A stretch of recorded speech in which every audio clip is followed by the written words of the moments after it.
ئەم کاتتان باش بیسەرانی هێژا لە ڕادیۆ دەنگیگەلەوە با یارمەتی هاوکارانم گشتی هەواڵەکانی ئەم کاتژمێرەتان پێشکەش دەکەین.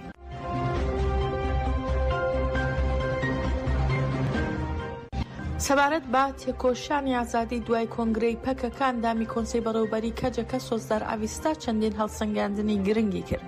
سۆزدار ئاویستا لە سەرەتای قسەکانیدا دەڵێت کۆنگرەی 12مینی پەکەکە لە بارودۆخێکی نایاساییدا گیرا و ئەم کۆنگرەیە دەرەنجامی تێکۆشانی 52 ساڵەیی تێکۆشانی پەکەکە بە پێشەنگایەتی ڕێبەرۆجەلان و پایەی قارمانیتی شەهیدان کۆنگرەکە بەسرا. ڕاشی گەیاند پەکەکە گەلی کوردی کەریدا گەلێکی بەرخۆدێر و بۆ تەواوی مرۆڤایەتی شۆڕشێکی بنەڕەتی پێشخست. هەروەها دەشڵێت پەکەکە ناوەڕۆکی خۆی لا تێکۆشانی ئازادی ژنەوە وەرگرت و با پێشەنگایەتی ڕێبەرۆجەلان لە هەمووی جەیەک ژنان بوونە پێشەنگ و تێکۆشەر و خەیاڵی ئازادی گەنجانی زیندوو کردەوە. هەروەها سۆزدار ئاویستا لە بەردەوامی قسەکانیشیدا باسی لەوە کرد هیچ کەسێک کۆتایی بە پەکەکە نەهێناوە. پەکەکە گۆڕین و گۆڕانکاری مەزنی ئەرکی مێژوویانەی خۆی پێکهێنا و هیدی ئەرک و بەرپرسیایەتی خۆی با زانابوونەوە لەناو کۆمەڵگەی دیموکراتیکدا پێشدەخا. کۆمەڵگەی کۆمۆنیال و سوسیالیست و دیموکراتیک با پێشەنگایەتی ژن و گەنجانی کوردستان و ئەنتەرناسیۆنالیست و هەموو ئازادی خوازان لە هەموو جەیەک بڵاو دەبێتەوە. هەروەها سۆزدار ئاویستا لە کۆتاییشدا ڕێگەیاند کاتی کۆمەڵگەی دیموکراتیکە و کاتی ئاشتی و یەکانگێری هێزی ژن و گەنجانە و لەسەر ئەم بنەمایە کۆنگرە با شێوەیەکی سەرکەوتوو و یەکگرتووانە و یەک هەڵویستیانە یەک ڕۆحی و یەکدەنگی کۆبووە و تێکۆشان بەردەوامی هەیە.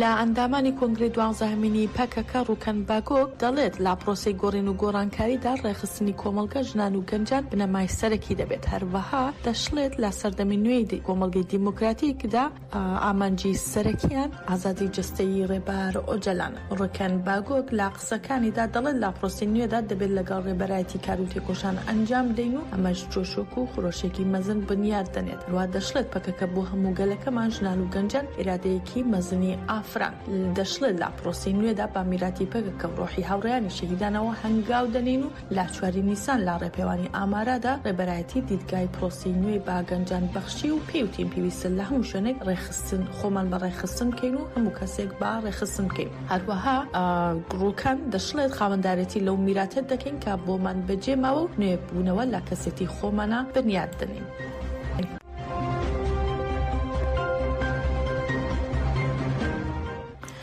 ناوەندی ڕاگەاندنی هێزەکانی سووریای دیموکراتیک قەسەدە ڕاگەیان هێرشی چەتەکانی داعش بۆ سەر هێزەکانیان بەردەوامە و لە بەرامبەردا شەڕوانانیان بۆ پڕی ئیرادەوە کۆی ئەو هێرشانەیان تێکشکاندووە. لە ڕاگەاندراوەکە داهاتووە سێ ڕۆژی بەردەوامە هێزەکانمان هەموو هێرشەکانی چەتەکانی داعش لەسەر سەنگەرەکانمان تێک دەشکێنن. هەروەها دەشڵێن دوێنێ یەکشەممە هێزەکانمان هێرشێکی چەتەکانی داعشیان لەسەر سەنگەرەکانمان لە شارچکەی ئەلسەبحای گوندەواری ڕۆژهەڵاتی دەیر و زور تێکشکاندووە و لە بەردەوامی ڕاگەاندراوەکەش ئاماژە کراوە چەتەکان با مۆتۆرسایکڵەکەوە کە سەرنشینی چەکداری لەسەر بووە تەقیان لە هێزەکانی قەسەدا کردووە. باهۆی تەقەکردنی چەتەکانەوە هاوڵاتێکی مەدەنی بریندار بووە و لەلایەن شەڕوانانەوە و چارەسەری بۆ کراوە. ڕوا لە کۆتای ڕاگەیاندراوەکەشدا ئاماژە با هەڵاتنی چەتەکان کراوە و هاتووە با دڵنیاییەوە هێزەکانمان لا تێکشکاندن و ڕیشە کێشکردنی هەموو ڕێکخراوە تیرۆریستیەکان بەردەوام دەبێت کە ئامانجیان تێکدانی ئاسایشی هەرێمەکەیە.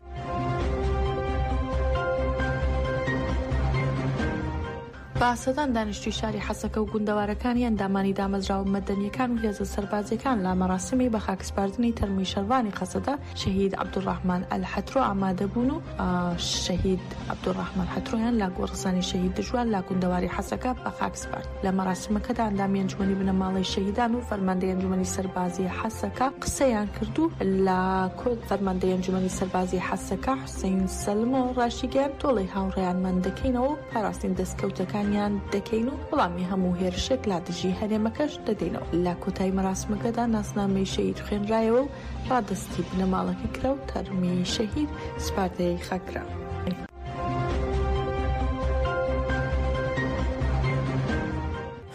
لە ئەڵمانیا ناوەندێکی کولتوری کوردی کرایەوە. ناوەندی کۆمەڵگەی دیموکراتیکی کوردی ئەڵمانی ناو لایپزیگ بە ئەمانجی ناساندن و زیندوو ڕاگررتنی چەند و زمانی کوردی بۆ کوردانی ئەڵمانیا لە شاری لایپزیکی ئەڵمانیا کرایەوە. لە مەراسمیکردنەوەی ناوەندەکە وێڕای بنەماڵی شەهیدان ژمارەیەکی زۆر لە هاوڵاتیان بەشدار بوون و لە چوارچێوی مەراسمەکەدا گەنجانی کورد و ئەڵمانی لەسەر شەقامی پێش ناوەندەکە بە گێڕانی هەڵپەڕکەی کوردی سەرنجی هەمووانیان ڕاکێشا. هەروەها لە پەیامیکردنەوەی ناوەندەکەدا ئاماژە بەوە کرا کە وێڕای گرنگی ناوەندەکە وەک ناوەندێکی چاندی ئەو کات گرنگی دەدات بە ناسین و زیندوو ڕاگررتنی چەند و زمانی کوردی کە بۆ کوردانی دانیشتووی ئەڵمانیا دەرفەتێکی گرنگە.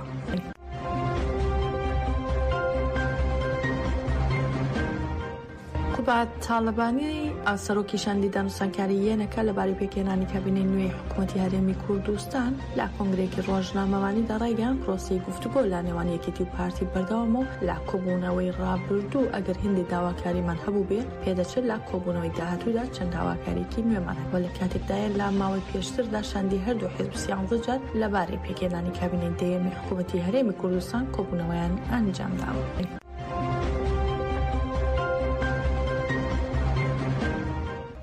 تۆلای حاتم ئۆغڵاری هاوسەرۆکی پارتی دیموکراسی و یەکسانی گەلان سەبارەت با پرۆسەی ئێستا و گفتوگۆکان لەسەر دەستوور بۆ ئاژانسی هەواڵی فورات قسەی کرد. حاتم ئۆغڵاری ئاماژەی با گرنگی پرۆسەکە کرد و وەک دەرفەتێکی مێژوویی بۆ تورکیا ناوی بر.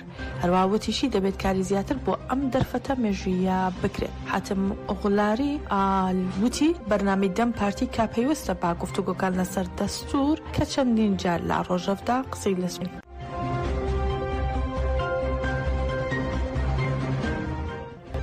ماڵپەڕی واڵە ئیسرائیلی سەبارەت با توانای دارایی مرۆڤی حەماس لە ناو غەزە راپۆرتێکی بڵاو کردوێتەوە و ڕایگەاندووە وڵاتەکەمان پێی وایە حەماس سەرەڕای ئاسەنگە داراییەکانی ژمارەیەکی زۆر چەکداری هەیە با جۆرێک مەزەندە دەکرێت ژمارەیان بکاتە 40,000 کەس کە هێشتا لە ناو تۆنێلەکانی غەزەدان. دەشڵێن حەماس تا ئێستا سەدان موشکی لە بەردەستایە. هەفتەی ڕابردوو بەنیامین نەتانیاهو سەرۆکوەزیرانی ئیسرائیل ڕایگەاند وڵاتەکەمان تەواوی غەزە کۆنتڕۆڵ دەکات. جێ ئاماژەیە زیادبوونی فشارە نێو دەوڵەتەکان وای کردووە ئیسرائیل گەماڕۆی سەر غەزە هەڵبگرێت و بەشێک لا بەرپرسانی ئیسرائیلیش پێیان وایە لا ڕێگای چوونی هاوکاری مرۆیی بۆ غەزە هاوکاریش بۆ حەماس دەچێت.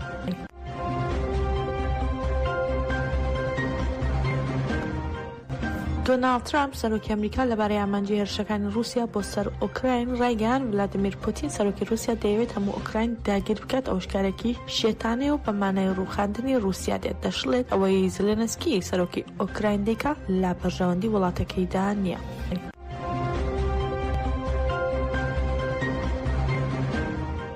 تۆلای حاتم ئۆغڵاری هاوسەرۆکی دەم پارتی سەرنجی خستە سەر مشتومڕەکانی پێویست با گۆڕینی دەستوری بنەڕەتی و جەختیشی کردەوە ئامانجی سەرەکییان هەنگاونانە بۆ دیموکراتیزەکردنی تورکیا.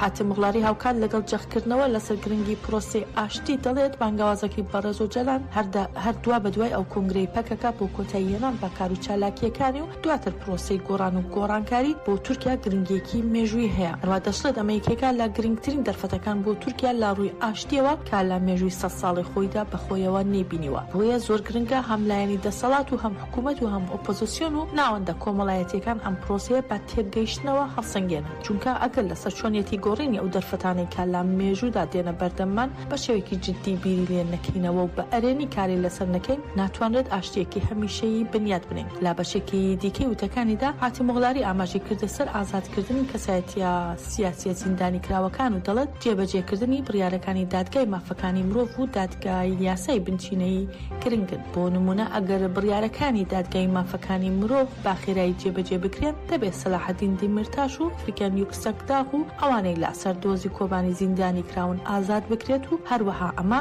عوسمان کاڤالا و جان ئاتەلای پارلەمانتاری هاتای لەخۆ دەگرێت. هەروەها دەشڵێت دەمەوێت جارێکی تر بڵێم یاسای پێیوەست با جێبەجێکردن بۆ ئێمە زۆر گرنگە و هیوادار پێشچەژن ئەنجام بدرێت.